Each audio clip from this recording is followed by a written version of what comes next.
एक एनिमे जो इतना वियर्ड है कि लोग उसका मजाक बनाते हैं, और वही एनिमे इतना लेजेंडरी है कि उसके फैंस उसे मास्टरपीस बोलते हैं।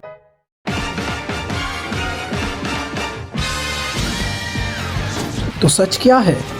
क्या जोजो बिज़ार एडवेंचर सिर्फ मीम्स और पोजेस तक लिमिटेड है, या फिर ये actually one of the greatest anime ever made है? आज हम इसका सच ब्रेक डाउन करने वाले हैं।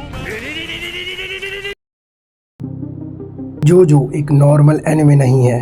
ये लाउड है, ये ड्रामेटिक है, स्टाइलिश है और कभी कभी इतना बिजार हो जाता है कि आप सोचोगे ये हो क्या रहा है भाई। बट ट्रस्ट मी, ये रैंडमनेस नहीं है, ये क्रिएटिव जीनियस है। मोस्ट ऑफ द एनिमे एक फिक्स्ड फॉर्मूला फॉलो करते हैं। Same hero, same power progression, same story line style. लेकिन जोजो रूल्स तोड़ देता है। हर पार्ट में एक नया प्रोटैगनिस्ट, एक नई सेटिंग और एक नया टोन। एक पार्ट विक्टोरियन एरा में सेट है, तो दूसरा पार्ट एक ग्लोबल एडवेंचर है, और तीसरा पार्ट एक साइकोलॉजिकल माइंड गेम जैसा फील होता है। और फिर भी सब पार्ट्स एक ही ब्लड लाइन से कनेक्टेड हैं, और वो ब्लड लाइन का नाम है जोस्टार फैमिली। ये सिर्फ एक स्टोरी नहीं है, ये एक जनरेशनल लेगेसी है। जोजो के कैरेक्टर्स नॉर्मल नहीं होते, ये लार्जर देन लाइफ होते हैं। हर जोजो का अपना एक अलग पर्सनैलिटी है। कोई नोबल है, कोई स्मार्ट ट्रिकस्टर है, तो कोई काम और इंटिमिडेटिंग है। और विलन्स, ऑनेस्टली जोजो के विलन्स अलग ही लेवल पर हैं। उनका स्टाइल, उनका कॉन्फिडेंस, उनका प्रेजेंस, ऐसा लगता है कि स्क्रीन उनके कंट्रोल में है। इस एनिमे में आप सिर्फ हीरो के लिए एक्साइटेड नहीं होते, आप विलन के नेक्स्ट मूव के लिए भी वेट करते हो।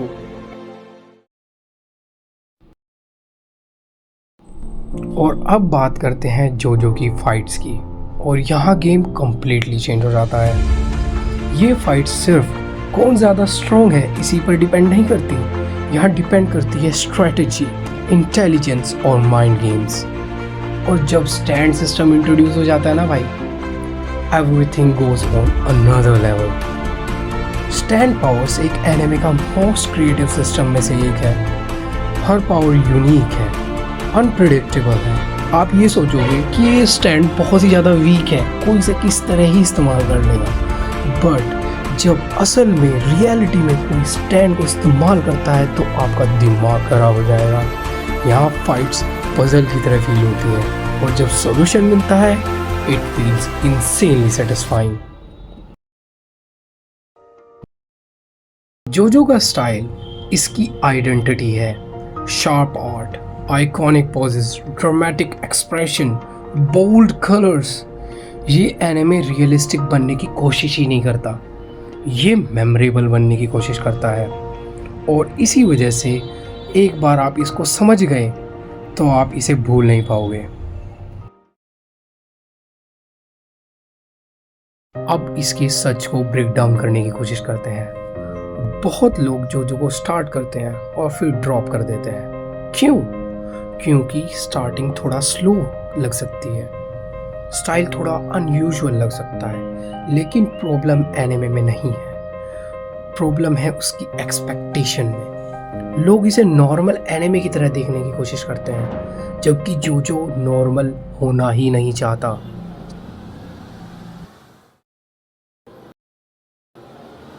तो फिर इसे देखेंगे कैसे?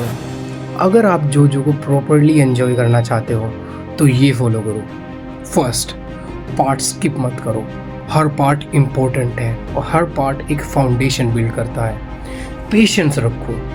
पार्ट 1 थोड़ा बेसिक लग सकता है, but trust me it gets way better. Open mind के साथ देखो। इसकी वियर्डनेस आपको एक्सेप्ट करनी पड़ेगी, और यही इसका चार्म है। डिटेल्स नोटिस करो, फाइट्स, डायलॉग्स, साउंड डिज़ाइंस, सब में डेप्थ है। जोजो को फील करना पड़ता है, सिर्फ देखना नहीं है, उसे फील करना है। जोजोस बिज़ार एडवेंचर परफेक्ट नहीं है, बट ये फियरलेस है। ये डिफरेंट होने से नहीं डरता, ये एक्सपेरिमेंट करता है। ये अपनी आइडेंटिटी को फुली एम्ब्रेस करता है। और इसी वजह से ये एनिमे सिर्फ देखा नहीं जाता, एक्सपीरियंस किया जाता है। अगर तुमने अभी तक जोजो को प्रॉपरली देखने का चांस नहीं दिया तो ब्रो ट्रस्ट मी, एक बारी देखे देखो। हो सकता है आपको पहली बारी देखने में ये वियर्ड लगे, लेकिन एक बारी क्लिक हो गया ना तो तुम समझ जाओगे कि क्यों जोजो को इतना लेजेंडरी कहा जाता है। तो गाइस, अगर तुम्हें वीडियो पसंद आई हो तो उसे लाइक करना, शेयर करना और मुझे कमेंट में बताना कि तुम्हारा फेवरेट जोजो का पार्ट कौन सा है। और एज ऑलवेज, स्टे बिजार।